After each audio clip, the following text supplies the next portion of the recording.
Maintenant, qu'est-ce qui a changé entre 2007 et 2011? Écoutez, beaucoup de choses ont changé. D'abord parce que un deuxième mandat s'est déroulé et que la Constitution prévoit qu'un président ne peut pas rester plus de 2 mandats. Deuxièmement, je suis rentré au Sénégal depuis 2007 et depuis 4 ans que je vis au Sénégal, j'ai eu l'opportunité à la fois d'écouter, d'observer, de me concerter avec les personnes et de mieux envisager cette possibilité. Quatrièmement, enfin, les demandes et appels qui ont été faits en 2006 se sont, depuis mon retour au pays, considérablement renforcés, venant de divers horizons, des catégories de citoyens et des catégories de partis politiques ou de mouvements citoyens. Enfin, je dois ajouter que la conscience que j'ai de la situation critique dans laquelle se trouve notre pays, la crise qui affecte pratiquement tous les secteurs d'activité de notre pays, ne me laisse pas indifférent.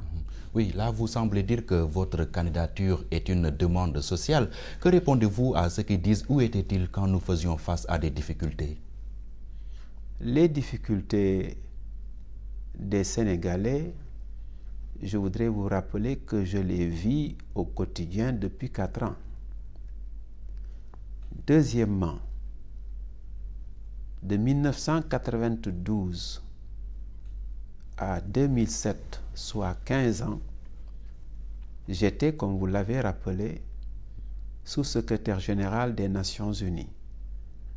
Et vous n'ignorez certainement pas qu'à ce titre, je suis tenu par une obligation de réserve.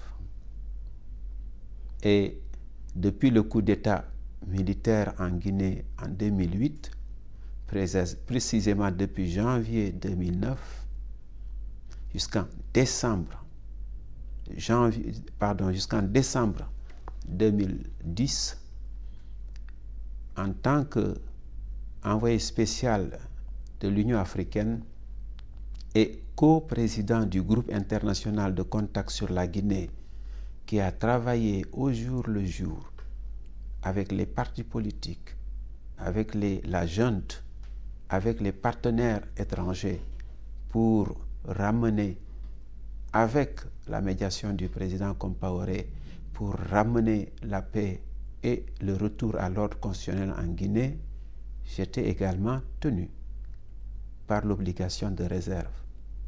C'est seulement depuis février 2011, à la suite de la dissolution du groupe international de contact sur la Guinée que je co-présidais pour l'Union africaine, que j'ai retrouvé ma liberté.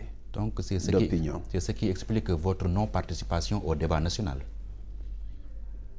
Écoutez, je crois que je me suis fait suffisamment clair en ce qui concerne les obligations qui m'ont, pour ainsi dire, contraint de 1992 à 2011.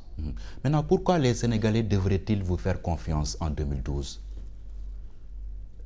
Je crois que je n'ai pas à répondre à cette question. Il leur appartient de me faire confiance ou de ne pas me faire confiance. J'espère qu'ils me feront confiance. Je retournerai votre question en me posant peut-être la question de savoir quels sont les objectifs que je poursuis avec mon acte de candidature. Si vous le voulez bien, je répondrai sous cet angle. Allez-y. Je suis candidat pour deux principales raisons. La première, qui est d'ordre négatif, c'est-à-dire la situation de crise, pour ne pas dire de catastrophe, dans laquelle se trouve mon pays.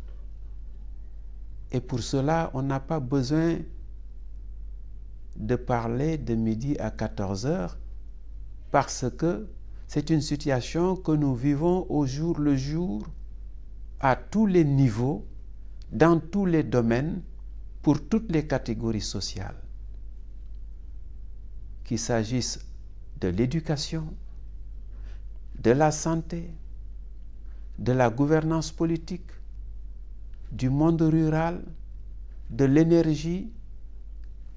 Prenez n'importe quel secteur d'activité de notre pays et vous êtes au nom de la vérité tenu de constater la situation de dégradation dans laquelle nous nous trouvons. La deuxième raison, qui est d'aspect positif, est que j'ai la conviction que malgré tout, le peuple sénégalais a les ressources humaines et la volonté politique nécessaire pour, si il le veut,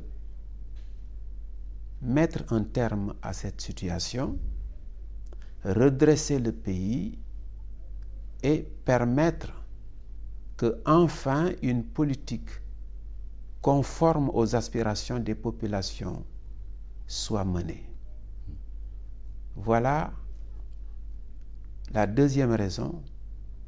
Et si je m'engage à titre personnel, c'est parce que je pense qu'avec d'autres compatriotes et surtout d'autres patriotes sénégalais,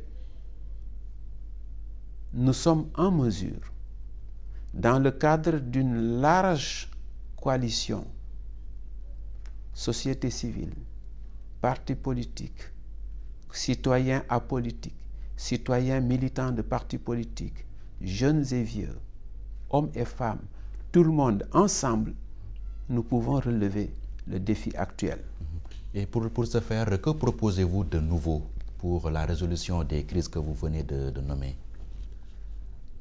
Je crois que vous avez certainement lu la déclaration que j'ai faite en annonçant ma candidature sur toutes ces questions que j'ai évoquées et sur bien d'autres, y compris la situation des jeunes, des femmes, y compris le problème de Casamance. J'ai entamé des propositions très concrètes et j'ai promis que dans les prochains mois, un programme extensif de gouvernement sera proposé à l'attention des citoyens sénégalais et que ce programme sera assorti de 111 propositions que je m'engage à exécuter selon un calendrier précis si le peuple sénégalais me fait le grand privilège de me désigner comme son serviteur national. La Casamance, en combien de temps engagez-vous à résoudre ce problème? Wade avait promis 100 jours. C'est vous qui le dites. Je ne m'engagerai pas dans cette direction. Je constate simplement que il est possible, avec une volonté politique claire et précise, dans le cadre d'une démarche consensuelle et non isolée, une démarche consensuelle associant toutes les parties prenantes, y compris au niveau de l'État, le gouvernement, l'opposition, la société civile, associant et mettant au centre les fils de Casamance, associant également les pays voisins, car la configuration géopolitique de la Côte d'Ivoire, de la Casamance, entre la Gambie et la Guinée-Bissau, implique de façon réaliste que ces deux pays, au moins ces deux pays, soient associés par le Sénégal à la solution des problèmes en Casamance. Mais évidemment, le principal acteur avec lequel les autorités sénégalaises devront négocier, c'est le MFDC. Et de façon résolue, je constate malheureusement que nous n'avons pas suivi une politique cohérente dans ce domaine.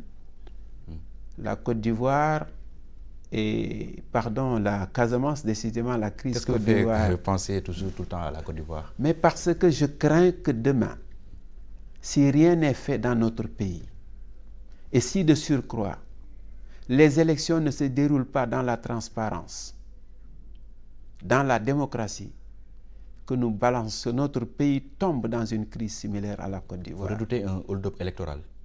Je redoute tout ce qui peut aujourd'hui nous amener la situation que nous avons vécue en Côte d'Ivoire.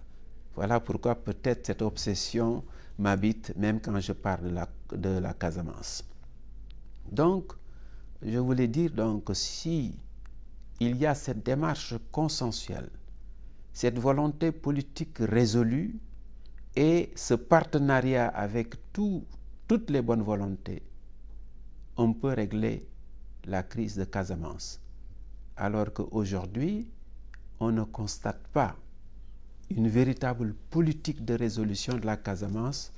On a l'impression qu'il y a beaucoup de personnes qui tirent intérêt à l'allongement du conflit, dans le temps du conflit de Casamance, et il y a des personnes qui s'enrichissent alors que des fils et filles du Sénégal tombent chaque jour, qu'il s'agisse de nos braves militaires, qu'il s'agisse des membres du MFDC, qu'il s'agisse des populations civiles de Casamance.